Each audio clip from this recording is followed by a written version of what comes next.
think there are two things. One is relaxing PCA will, to some extent, increase lending in the system, but also relaxing PCA will also add to more liquidity in the market.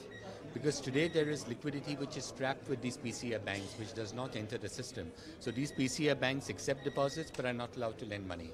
So they get money, they collect money, there is liquidity with them, but that liquidity gets trapped and goes back to RBI. So I think some resolution around that would, to my mind, be useful. So fiscal deficit is something we all worry about, we talk about. Do you think that transfer of surplus funds from the balance sheet of the RBI to the government coffers is something that should be considered in view of the excess surplus on the balance sheet of RBI, about 3.67 lakh crore, if I've got my number right? I'm not so sure of that. My sense is that the fiscal deficit target will be met. I think the finance minister may even say that today, that he expects that the fiscal target will be maintained. If the fiscal target is maintained, then so it be. And if historically RBI has not been paying out money, then I don't see why there should be a change. But that's my view.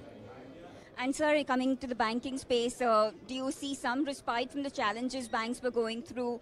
And NBFCs, we know, are going through a liquidity crunch phase. Are you seeing some sort of improvement over the past few weeks?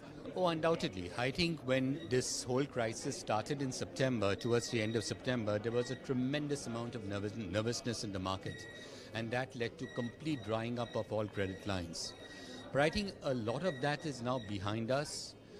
All the CPs that have matured in the last 4 weeks or whatever, 4 or 5 weeks, have all got honored, have all either got rolled over or got paid back on maturity. So that has given confidence back to people.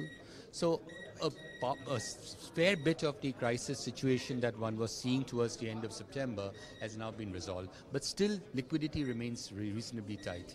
Having said that, money is available to very good players, to big players, but to the smaller players, they are the ones who are struggling a bit for liquidity.